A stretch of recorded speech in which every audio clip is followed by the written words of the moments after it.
What is up, gang? Today we're going to be teaching you guys everything that you need to know about the Pack Leader Beast Mastery Hunter in Season 3. We're going to be covering everything from talents to your gear, your stats, your consumables and enchants, most importantly, of course, the rotation. We'll also be covering your utility and defensive usage as well, the pets that I'd recommend you guys to use, and also at the end we'll run over any macros that I use. But let's crack on straight with the guide and get straight into the talents. So there is actually two main builds for the Beast Mastery Hunter right now, and both are just as viable as each other. There's one that's the multi-shot build. It's a kind of the standard AoE build that you would see in Mythic Plus for the Beast Mastery Hunter, and that's what I've got on screen right now. But there is also a no multi-shot build, which brings a lot more single target and priority damage.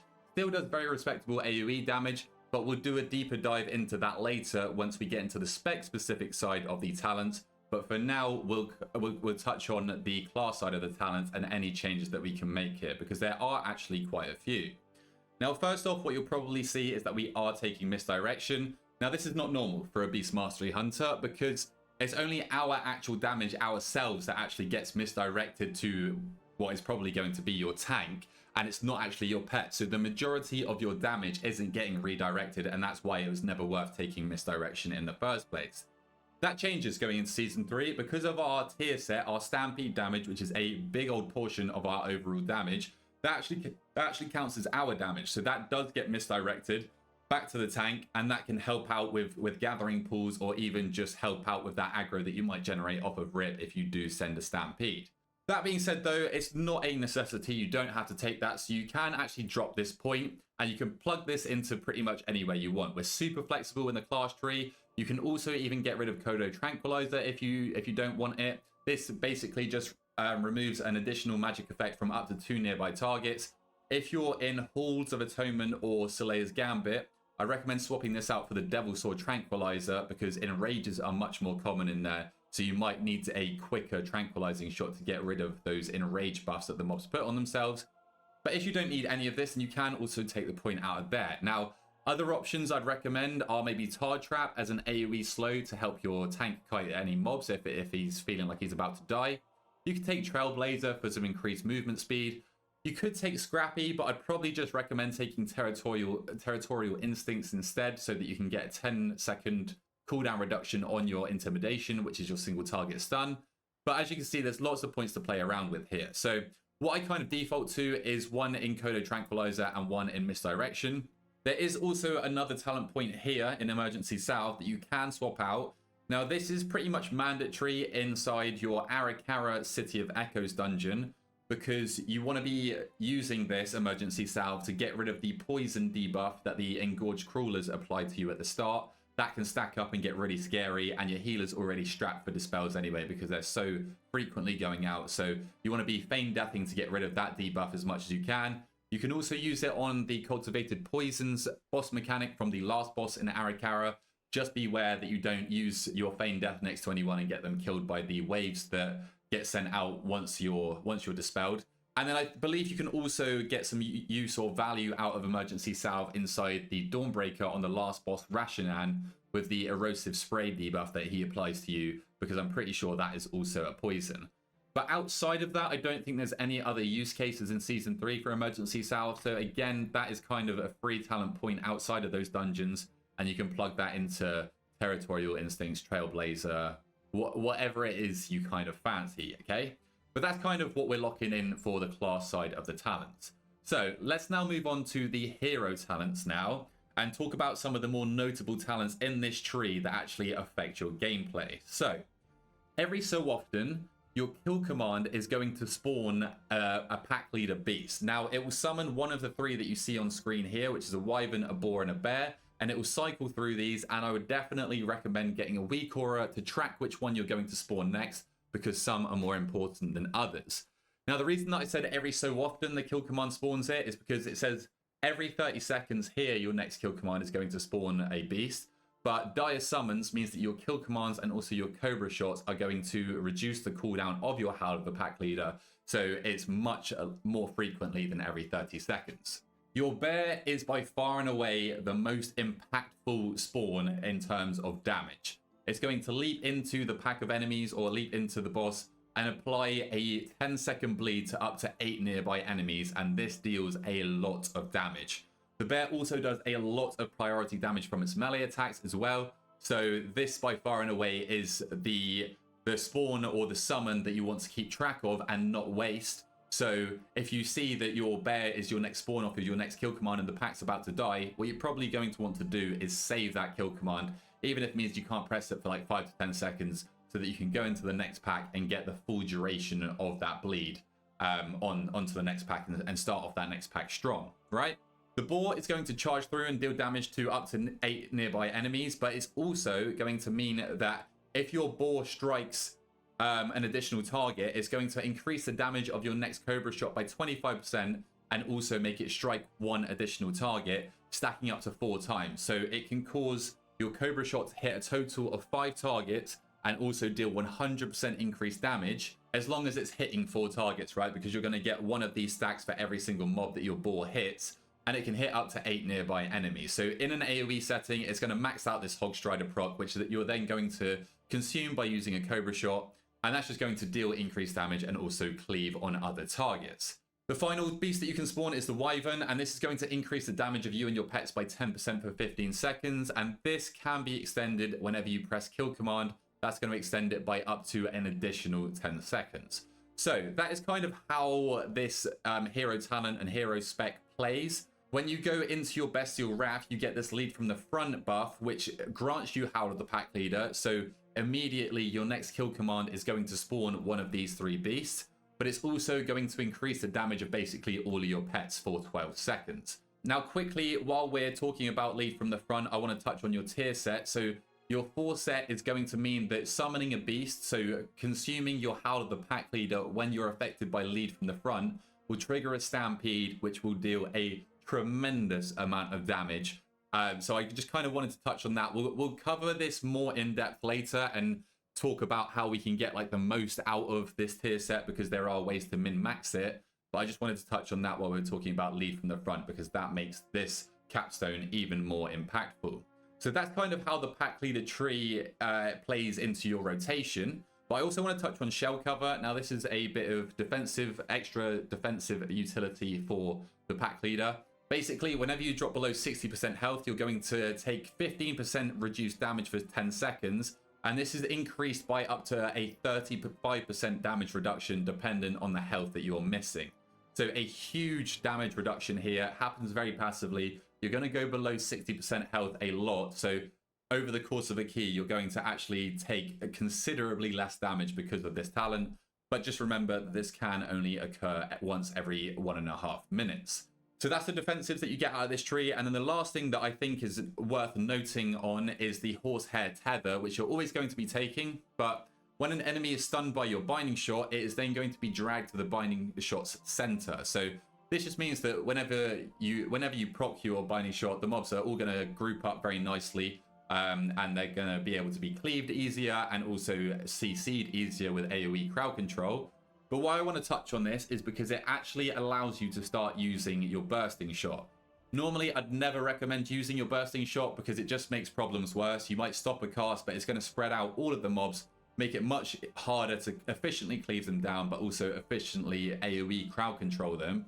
But with this, you can put down the binding shot first, then you bursting shot, which is going to fire them all out, but then as soon as they're stunned, it's going to drag them right back to the center of the binding shot because of your Horsehair Tether talent.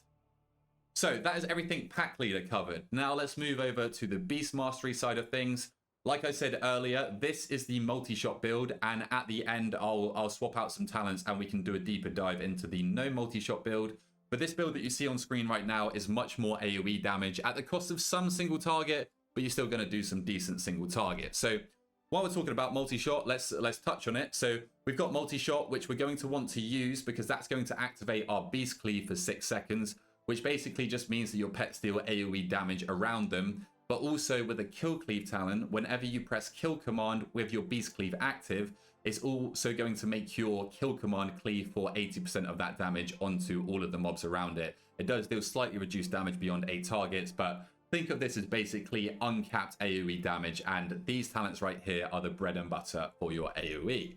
And then coming into Season 3, we actually had a massive rework to Dire Beast. Now, this used to be a rotational button press, but now this is completely passive. So basically, damage from all of your bleed effects has a 4% chance to summon a Dire Beast for 8 seconds. It also has a chance to proc a Dire Beast whenever you kill commands, so your kill commands and also your bleeds have a chance to spawn your Dire Beast, but let's cover all of the bleeds that can actually proc your Dire Beast, okay?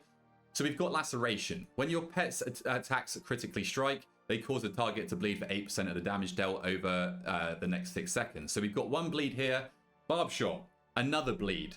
But this is part of your core rotation anyway, so you're just going to be pressing this naturally through your rotation.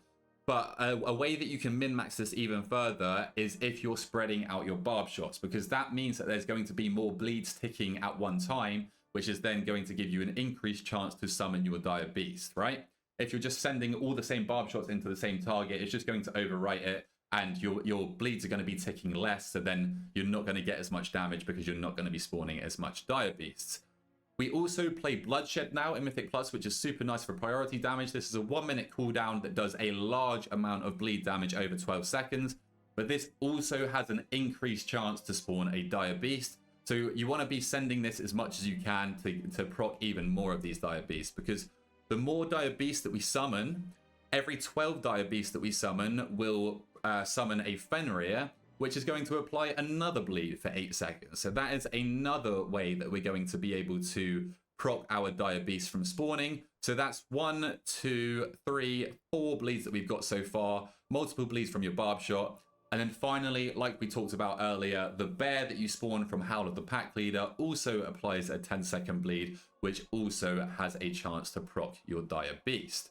So all of these bleeds and also your kill command have a chance to spawn the Dire Beast. Now, whenever these Dire Beasts are summoned, they're going to Beast Cleave at 100% effectiveness for 8 seconds. So this is adding on to even more AoE damage. Dire Beasts are now no longer just single target or priority damage. And then all of this plays into our new capstone down the bottom in Wild Speaker, which now causes our Dire Beast to obey your kill commands at 30% effectiveness. So you're going to get more single target damage out of this. But if you're spec'ing to kill cleave with the multi-shot build, then you're also going to get AoE damage out of this, because the kill commands from your Dire Beast are also going to kill cleave for some extra AoE damage. So you're getting both single target and AoE from that.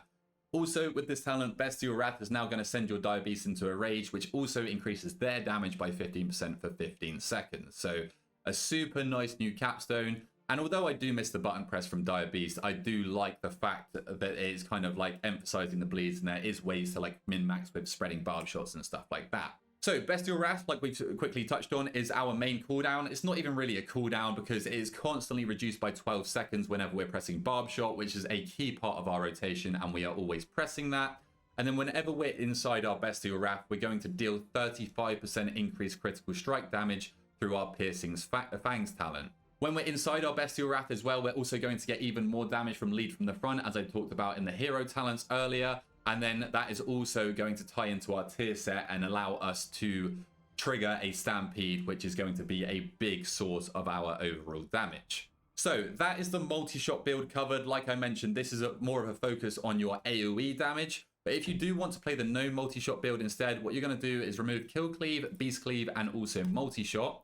You're going to pick up War Orders, which is going to increase the damage of your Barb Shot by 10%, and also give Barb Shot a 50% chance to reset the cooldown of Kill Command, meaning you can dish out more kill commands, which then plays into the Savagery talent, which just flat increases the damage of our kill commands by 10%. Also makes our Barb Shots last longer, so it means it's easier to spread and maintain multiple Barb Shots on multiple enemies, which means more Dire Beasts. And then the last talent's kind of boring. We just whack another point in your center blood. So whenever we activate Bestial Wrath, we're going to gain 2 charges of Barb Shot. So we want to make sure that we're always using all of our Barb Shots before we enter Bestial Wrath. And then this is going to make spreading our Barb Shots even easier.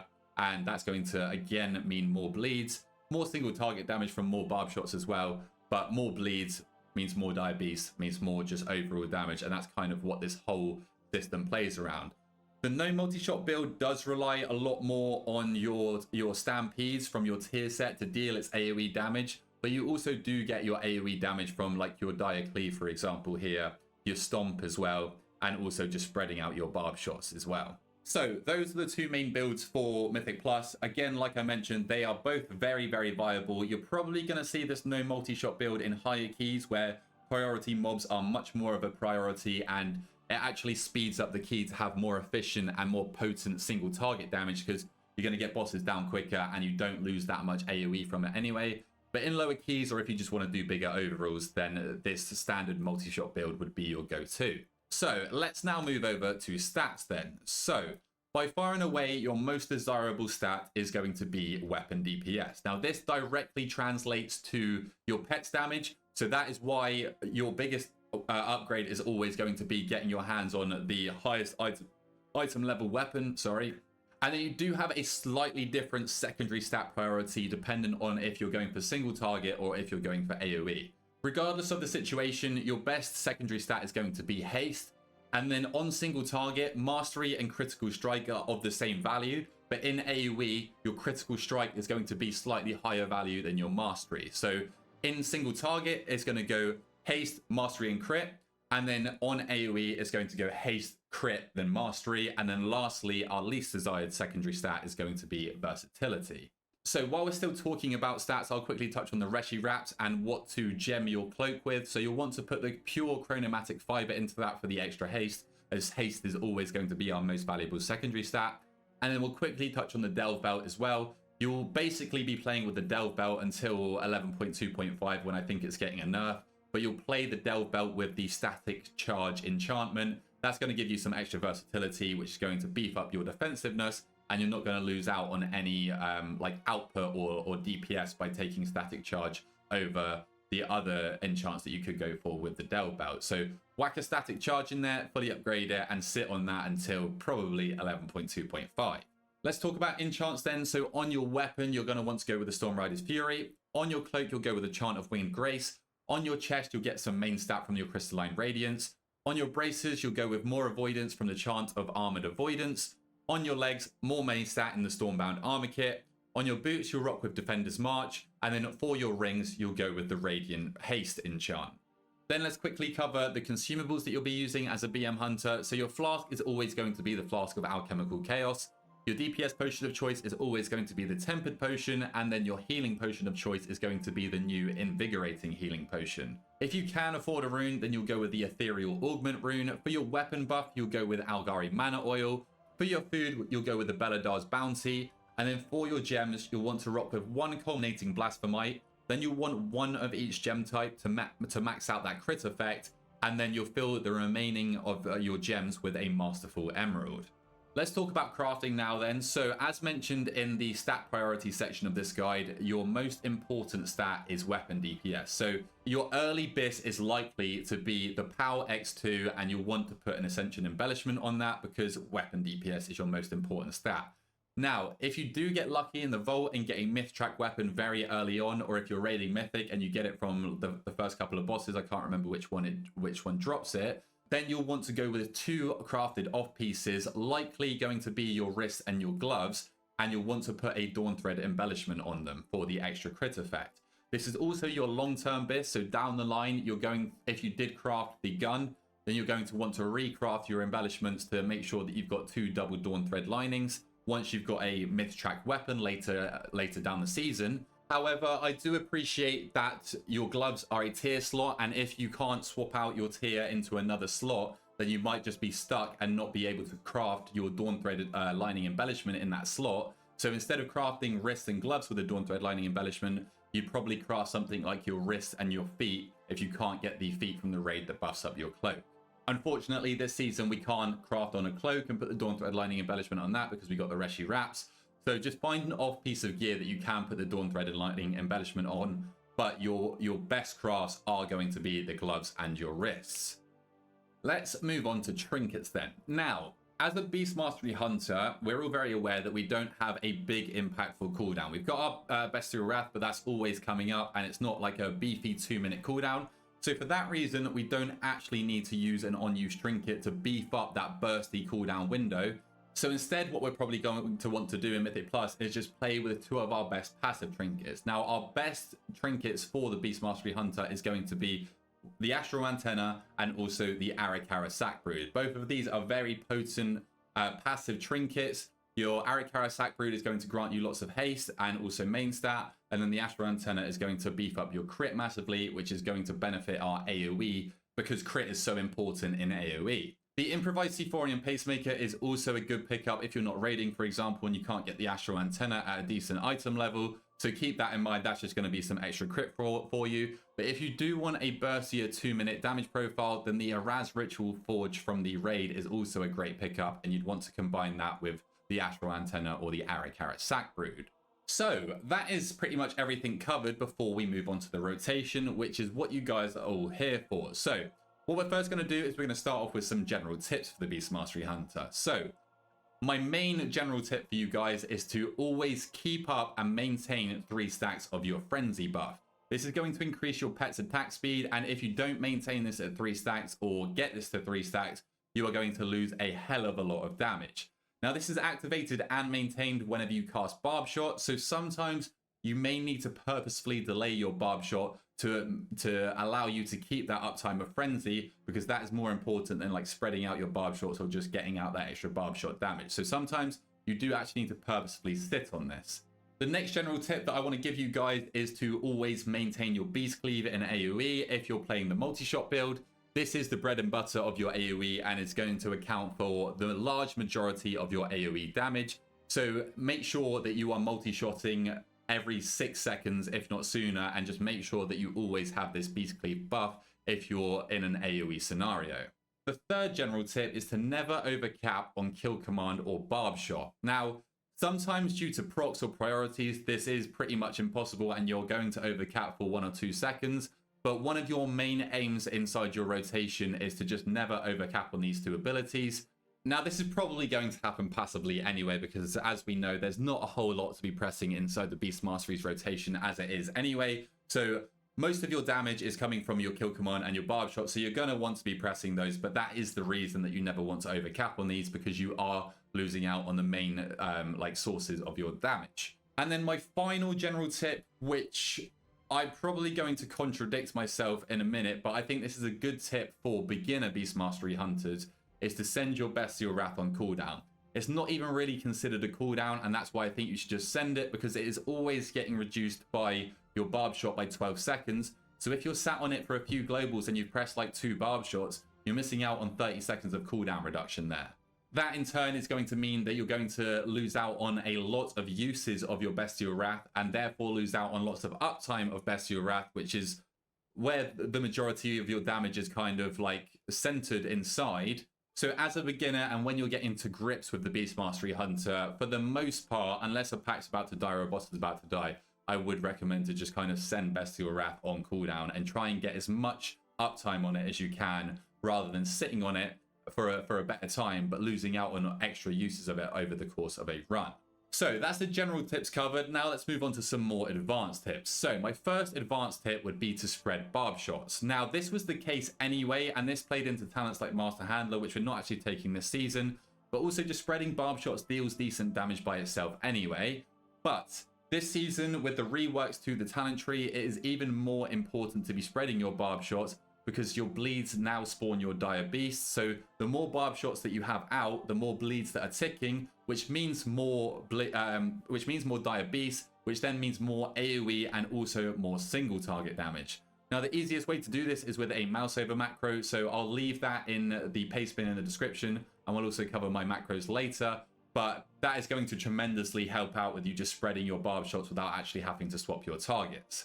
The next advanced tip that I would give you, now I'm sorry if you guys don't use weak auras, but it is to get a weak aura to track your Howl of the Pack Leader procs. Your bear summon is by far your biggest damage, so you need to be aware of when you're going to be spawning your bear, because if a pack is about to die and you're about to proc your Howl of the Pack Leader on your next kill command, you need to know to save that kill command so that you don't waste the bleed from your bear, because that is a huge source of your damage. And you'd rather save that to go into the next pack and open with some big bursts with your bear.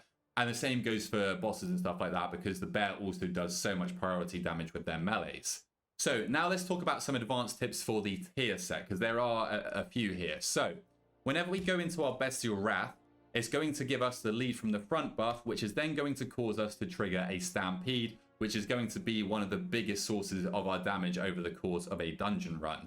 So what you want to do here is when you go into your Bestial Wrath, make sure that you're pretty confident that the pack is going to stay where it is, and also that you're facing the right direction, because whenever you send your Stampede, whatever line the Stampede is on is completely static and won't move, and it won't follow the target. So if I were to send it here and then all of these mobs ran over here, then I'd be missing out on all of that damage because my Stampede would be running through here. So if I do this and then press Hallow the Pack Leader, as you can see, it constantly fires through the same line, and that is a static line. And then my final advanced tip, which also plays into the tier set, is to only or try and use your Bestial Wrath when you have less than 16 seconds on your Hallow the Pack Leader buff. Because when you enter your Bestial Wrath, it's going to immediately grant you Hallow the Pack Leader. So your next kill command after you enter Bestial Wrath is going to spawn one of these 3 beasts. But also inside of this lead from the front window, you're then, if you only press your Bestial Wrath when you've got 16 seconds left on this buff, then you're going to naturally get your kind of passive Howl of the Pack Leader is going to come and also proc inside this lead from the front window, which is then going to allow you to get 2 Stampede procs inside every single lead from the front window. So as you can see here, I've got 25 seconds left on this buff from Howl of the Pack Leader. Whenever I'm pressing Cobra Shot or Kill Command, it's going to reduce that. And as we're approaching 16 seconds now, what I can do is I can send my Bestial Wrath, which is going to cause a Stampede the next time I Kill Command. Then we're going to continue with the rotation here. And then as you can see right here, in a second, we're then going to get another Stampede inside our Bestial Wrath window, which is going to just deal a huge amount of damage. And it's going to increase your damage pretty considerably. So that is my other tip, is to try and get 2 Stampedes inside of every single Bestial Wrath window by making sure that you're pressing Bestial Wrath when you have less than 16 seconds on Hallow the Pack Leader. Hallow the Pack Leader is always being reduced in cooldown, so you're really not going to have to wait that long anyway. And it's going to be more of a DPS gain to get those 2 Stampedes inside that damage buff window. So that's the advanced tips covered as well. Now we're going to move over to the actual rotation. So we'll start with a single target opener and single target priority system, and then we'll move over to the AoE opener and the AoE priority system after that. Right then, let's break down the single target opener and then the single target priority system and rotation then. So as you approach what is probably only going to be a boss in Mythic Plus where you're going to actually use that single target rotation, what you're going to do is you're going to apply a Hunter's Mark. Now, if you guys are struggling to keep up with the rotation and kind of like what I'm going over, then down here in the bottom right, it has a tracker. This is a recording so that I can slow down the rotation and really break down what we're pressing here. So, Hunter's Mark, straight into a barb shot. And then straight after that, we're going to get our bloodshed rolling. So this is going to be a huge bleed, which has got an increased chance to spawn a dire beast, okay? Then we're going to kill command, because basically our aim in our opener as a pack leader beast mastery hunter is to get barb shot and kill command completely drained of charges before we go into our bestial wrath window, okay?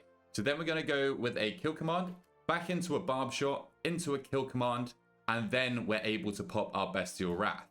So that is your single target opener broken down. Very, very simple. We go barb shot, bloodshed, kill command, barb shot, kill command into a bestial wrath. Straight after that, we then start our priority system. Now, one of our highest priorities after the opener is to get to 3 stacks of frenzy and maintain those 3 stacks of frenzy. So you get stack of frenzy whenever you barb shot, and that is going to cap out at 3 stacks, and we want to keep it there because that's going to increase our pet's attack speed by 90%. And if we do lose any of these stacks, we're going to have to build up 1 stack of frenzy, 2 stacks of frenzy, then 3 stacks, and we're just going to lose a lot of damage here. So immediately out of the gate, once we're in our cooldowns, we're going to send a barb shot. That's going to generate us another stack of frenzy. And now we may have to delay some of our barb shots in future, even if we have nothing else to press, just so that we can maintain our 3 stacks of frenzy, because that is such a monumental DPS loss if we do not do that. A lot of the time, this is kind of covered by itself and covered by procs. You can be pretty liberal with firing out your barb shots, but just always note in the back of your mind that sometimes you might need to delay your barb shot by a second, because if your frenzy runs out before your next barb shot comes back, then you're in big trouble and you're going to be losing a lot of damage. So after that, we're then going to fire a Cobra shot because we've got no charges of kill command and no charges of barb shot. That's going to generate us 1 charge of kill command through our Killer Cobra talent. Whenever we're inside our Bestial Wrath, when we press Cobra Shot, it's going to generate us a stack of kill command, only 1 stack, but I was already approaching a stack here. So our next and one of our other highest priorities in the rotation is to never overcap on kill command and never overcap on barb shot either. So what we're going to press next, we're then going to send a kill command. Then our barb shot is approaching 2 charges here. So we're going to send barb shot to prevent that from overcapping, because that is another one of our highest priorities.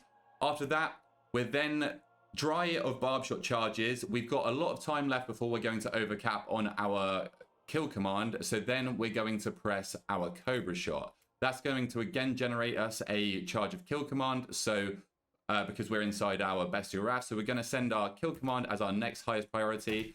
Then we're going to kill command again here. Now, arguably, what I could have done here is I could have barb shot, because there is a chance that I'm going to get an auto attack critical strike, which is going to reset my barb shot cooldown, and then I'd be overcapping on barb shot. But what I decide to do here is press another kill command, because I don't have Howl of the Pack Leader active. If I were to have Howl of the Pack Leader active, then I would definitely barb shot, because if I kill command with Howl of the Pack Leader active, then it's going to summon a beast, which is then going to reduce the cooldown of my barb shot by 10 seconds, and then that's going to overcap. If I was also playing with War Orders here, then I would barb shot, because then that would also have a chance to generate me another stack of the kill command. But I do end up going with a kill command here. Then we're going to follow that with a Cobra Shot to consume the Hog Strider proc. And then, as you can see, we're still not overcapping on our barb shot, so we haven't actually lost any damage here. So next, we're going to fire a barb shot into a kill command, as that's approaching 2 charges, so we don't want to overcap on that. Then we're going to send a Cobra Shot into a kill command. Again, the aim of the game here is just to never overcap on kill command or barb shot. And sometimes this is impossible, but as long as you know how your spec works and you know how kill command or the rest of your rotation might generate you a stack of barb shot, and then you overcap that, then you can prevent the overcapping there. And like I said, if you're playing War Orders, then you can try and prevent the overcapping of kill command by not using your barb shot, because that has a 50% chance to give you a charge of kill command. So kill command, we then generated a stack of barb shot through our auto attack critting. So now we're going to barb shot immediately. Then we're going to kill command. I can Cobra Shot here. Then I can barb shot. As I can barb shot here, because I know that my barb shot is going to come back before this next frenzy is about to fall off. And then that barb shot that I fire is then going to give me Bestial Wrath, which is going to get me back into my cooldowns. And then I'm going to get at least 1 charge of barb shot from my Center Blood talent. So then we're going to kill command here. Then we're going to Cobra Shot. That's going to reduce the cooldown of our barb shot by 2 seconds. Make sure that we can upkeep that. That's going to bring back our Bestial Wrath.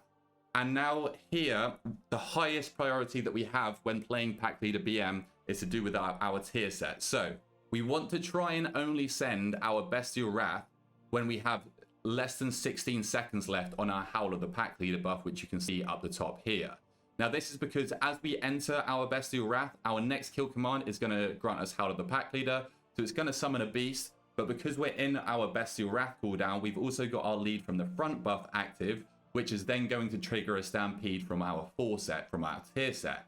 But what this allows us to do is the Howl of the Pack Leader that we generate from going into Bestial Wrath does not overwrite this Howl of the Pack Leader that is like naturally occurring and passively always ticking down in cooldown, right? So what this means is that we can get a stampede triggered at the start of our Bestial Wrath, and then we'll also be able to whittle this cooldown down enough so that we can get another Howl of the Pack Leader inside our Bestial Wrath cooldown, which will trigger another stampede. So we'll go Bestial Wrath here into a Cobra Shot first.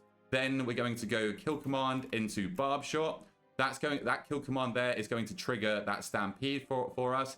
As you can see, we've already only got 6 seconds left on our Howl of the Pack Leader. So we're going to play our rotation normally here. And then we've got 1 second. So our next kill command now is going to trigger another stampede inside of our Bestial Wrath window. It might sound a little bit complex, but once you get to grips with it, it is pretty simple to understand, and it adds up for a lot of DPS. So we're overcapping on a barb shot, we're going to send that. Then we're going to go Cobra Shot. We're in Bestial Wrath, so that's going to generate us a charge of kill command. So we're going to send the kill command. Then we're going to barb shot into a Cobra Shot into a kill command. I probably should have kill commanded first there before that Cobra Shot here, just to get another kill command inside our Bestial Wrath cooldown. But then As you can see, Bestial Wrath is coming back up already. It's basically not even a cooldown. And also our Bloodshed is coming back soon as well, which is going to spawn even more Dire Beasts for us. So that is the single target opener and also the single target rotation and priority system. Now let's move over to the AoE rotation. So we have quite a few changes in this opener, but the kind of priority system stays sort of the same, except for that you always want to maintain your Beast Cleave to make sure that your AoE is firing as long as you're playing the priority build. If not, the rotation and opener and priority system are exactly the same. Just ignore the part where I say multi-shot and just continue spreading out those barb shots and all that good stuff. So if you can, if you're approaching a pack and you're not already engaged with the pack, and the pack is far enough away, because Hunter's Mark has a 60-yard range, you can actually Hunter's Mark your priority mob as you're approaching the pack. Don't bother if you're already in combat with it, but that's just a little tip for you to get some very, very minimal DPS gain if you do have nothing else to do while you're running over to a pack. Maybe your tank's already pulled. So we're going to start off with a Hunter's Mark here, into a Barb Shot. Then we're going to immediately send our Bestial Wrath here. We're then going to fire a barb shot on another target, because remember, on AoE, we want to spread out our barb shots because that means we have more bleeds ticking, and then that means we got more chances for our Dire Beast to spawn. After that, we're then going to follow with a multi-shot, straight into a kill command to proc our Stampede, and also get that off of, or stop that from overcapping. Then we're going to barb shot a third target to make sure that we're immediately at 3 stacks of frenzy, because our pets are beast cleaving here. So we want their attack speed to be as fast as it can be to make sure that we're getting the maximum AoE damage. And then straight after this, while we still got our beast cleave up, we're going to send our Bloodshed. So that is your AoE opener right there. And then you'll follow the priority system that is just above me on screen here. So I've just sent a kill command straight after because I was about to overcap there. Now what I should have done here is I should have barb shot, because our highest priority, or one of our highest priorities, is to make sure that we're never overcapping on barb shot, because that means less bleeds, which means less Dire Beasts, it means less stomps, it means less Bestial Wrath cooldown as well. So it is actually a higher priority for me to get barb shot off of 2 charges than it would be for me to maintain my multi-shot here. But I thought I'd keep this in because it's also good to learn from my mistakes. So I go with a multi-shot here, straight into a barb shot on another target, so that I have 3 bleeds out currently. I also have the bleed from my pack leader Bear ticking, and this is all going to spawn Dire Beasts that are then going to Dire Cleave and Beast Cleave for the first 8 seconds that they're out. So that plays into our AoE even more. So after this, we're then going to kill command. After that, we're going to make sure that we're maintaining our Beast Cleave. Then we're probably going to follow with another kill command, because that was just about to overcap. Then we're going to go into a barb shot, maintaining that Beast Cleave and also making sure that we're spreading it out on different targets if it's possible. Then we're going to kill command because our Beast Cleave was still up and we have nothing else to press. Then we're going to multi-shot because our Beast Cleave was just about to fall off. So we want to make sure that that is also one of our highest priorities, is to always keep up our Beast Cleave. That is the bread and butter for your AoE damage if you are playing the multi-shot build. If you're not playing the multi-shot build, just remember that I said ignore whenever I say multi-shot, and your priority systems are still the same.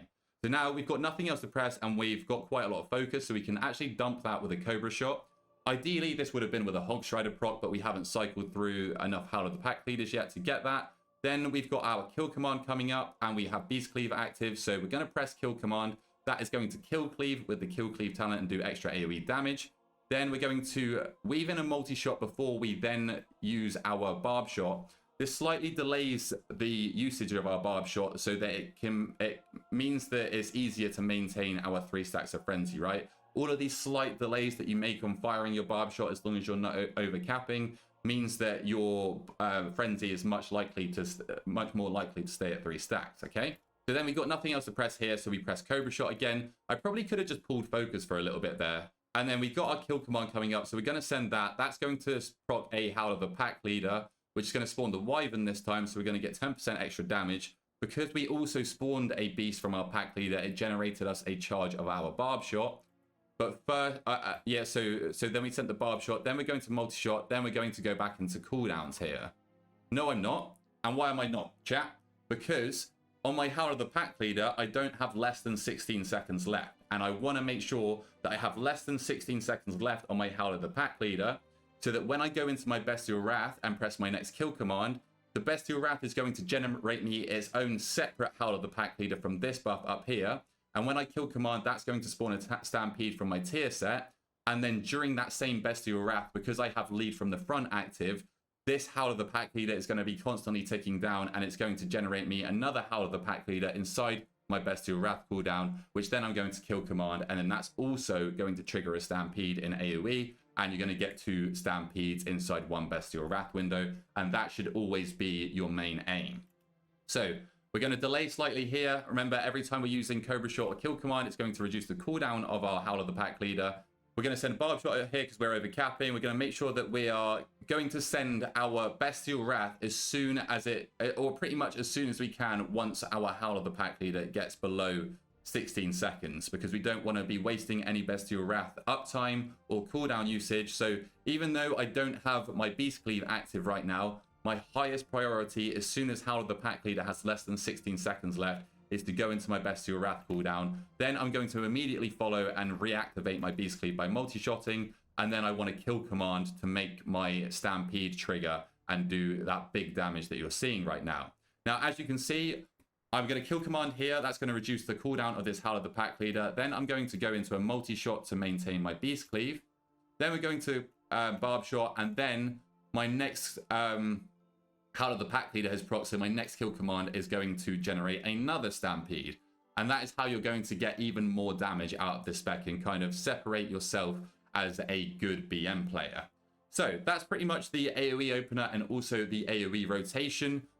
Now what I want to do is cover your defensive usage as a Beast Mastery Hunter. So we're just going to go through each of the defensives that the Hunter has, kind of talk about where to use them and what they do. So starting off with Survival of the Fittest, a 1.5 minute cooldown that has 2 charges and reduces all damage that you take by 30% for 8 seconds. A huge defensive, and ever since we got a second charge of this with padded armor, I would consider Hunter a pretty tanky spec, just purely down to this. We also have Aspect of the Turtle, which is going to reduce all damage we take by 30% for 8 seconds. But the main reason that we use this ability is because it is more of a immunity. Now, it's not a full immunity. Things can still hit you and dots can still be applied to you. It's not going to get rid of debuffs or anything like that. But it does deflect a lot of incoming damage, which can stop you from getting one shot, or it can allow you to soak things by yourself without getting one shot. But it is pretty inconsistent. So I would try and get clued up on like maybe some of the things that it doesn't work on first. For example, if you've got a dot that's applied to you, then you pop Aspect to the Turtle, it's not going to get rid of that dot, and then it's still going to do that ticking damage on you, but you are obviously going to take 30% less damage while it's active. So still a very, very potent defensive cooldown. Then we have Exhilaration, which is a 30% heal on a 2-minute cooldown, but with the natural mending talent that we have up the top here, this more or less becomes a 1-minute cooldown. And this is also going to heal you for an additional 12% of your maximum health over 8 seconds. This is on the global cooldown, so bear that in mind. I know myself, and I know a lot of you hunters out there do die because we forget that this is on the GCD, and we get caught out by trying to squeeze out an extra DPS global when we could have survived by pressing Exhilaration. But my advice for you is to use this cooldown pretty liberally. It comes back very, very quickly. It's on a 1-minute cooldown. And it is a very nice heal that is going to help out your healers. Now, if we're playing with a Tenacity Pet, I'm playing with some Spirit Beasts here, and you're going to want to play with a Tenacity Pet for the most part, unless you need to Bloodlust. You're also going to get Fortitude of the Bear, which is a 2-minute cooldown, which increases your maximum health by 20%, but also heals you for that amount as well. The health increase lasts for 10 seconds too, so this is another super strong defensive cooldown. As you can see, I've already listed off like 4 very, very strong defensive cooldowns that we've got. So you can kind of just cycle through all of these and always feel pretty safe as a hunter. You can also use Feign Death if something is targeting you with a single target ability like a lightning bolt. You can Feign Death the cast and it will probably get redirected onto somebody else. But hey, listen, that's their problem to deal with. But also with the Emergency Salve talent down here, you can also remove poisons from yourself, which is helpful in dungeons like Dawnbreaker or also Arakara. We did touch on this earlier with the Pack Leader hero talents, but we also have Shell Cover. Whenever we drop below 60% health, we then take 15% reduced damage for 10 seconds. This is on a 1.5 minute cooldown, but this damage reduction is also increased based on your missing health. So the lower health you are, the stronger the damage reduction is going to be, and this is going to save you in a lot of scenarios.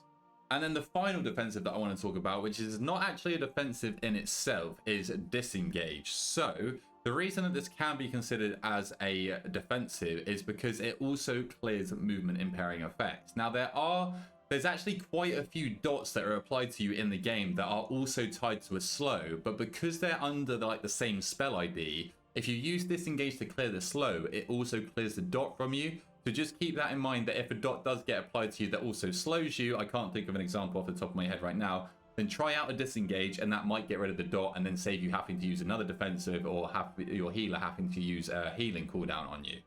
So that is all of the defensives covered and kind of when to use them for the Beast Mastery Hunter.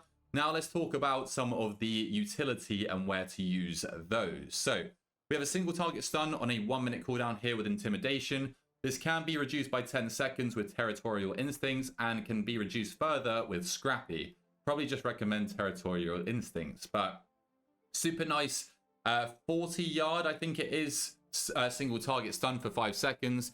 It also makes the targets affected by this stun deal 10% less damage to you, but you're never really going to use that for that reason alone. It's the stun that you want to use this from.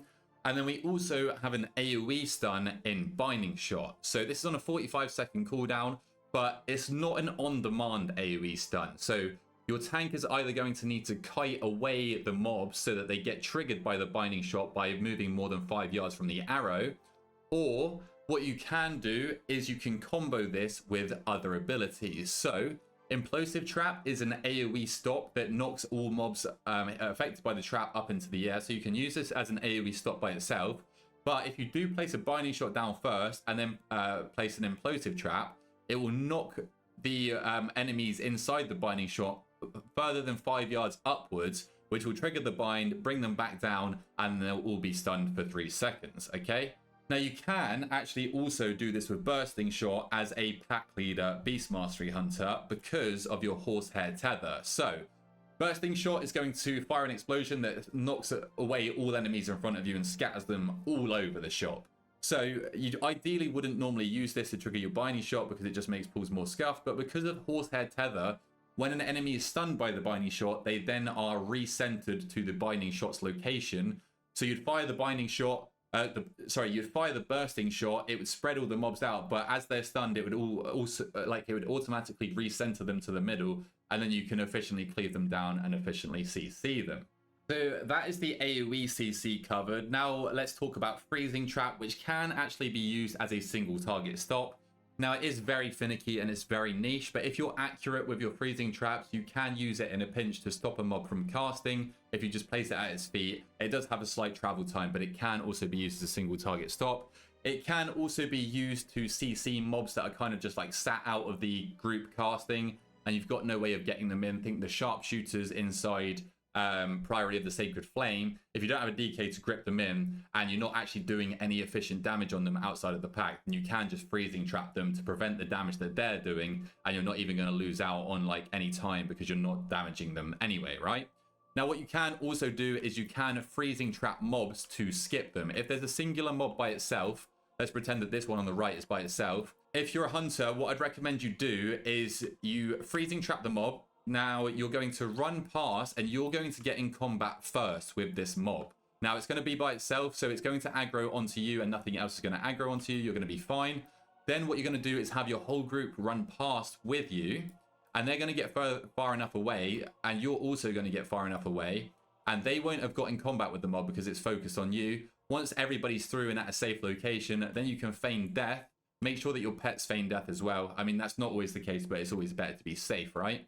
And then the mob will just completely drop combat, and it won't be focused on your party. It won't be focused on you, and you can do a skip with a Freezing Trap. Very niche again, but there is that piece of added utility there if you do need it. Just make sure that after it's trapped, you are the first person to get in combat with it. Now you also do bring a Bloodlust as a hunter, and we'll touch on this on the pets in a second, but if you play with a Frosty pet, you bring Primal Rage, so that's another added piece of utility for your group. And then you also have Hunter's Mark, which increases the damage that the mob takes above 80% health by 5%. Now this is only really worth it to use on bosses, or it does have a 60-yard range, so as you're approaching a pack, if you're unable to use other abilities, you can Hunter's Mark the priority mob as you're running towards it. But if you're already like fighting and in amongst the mobs and doing your damage rotation, I wouldn't even bother applying it unless maybe you're in like super high keys. But that is another piece of utility that you do bring. More so useful on bosses and definitely much more useful in raid, but it is there and it is worth noting. So we spoke about pets just then. So for the most part, you're going to want to be rocking with a tenacity pet. This is going to increase your max health by 5%, but more importantly is going to give you access to Fortitude of the Bear, which we covered in the defensive section. But this is just another defensive to add to the plethora of defensives that you now have as a hunter. This does, however, mean that you can't bloodlust. So if you're in a group with no bloodlust and you are the bloodlust class, if you need it for a boss or if you need it for a pool, simply swap out your pet just for that pool or just for that boss. Use your primal rage, and then as soon as that fight is done, don't bother dismissing in combat because your pets are all of your damage. So just wait until after the pool is done. Then you're going to want to go back to the tenacity pet. Now, the ferocity pets do give you 4% leech, but the leech doesn't work from your pets. They will heal themselves because they're the ones doing the damage, and you will only heal yourself with your barb shot damage or your stampede damage, okay?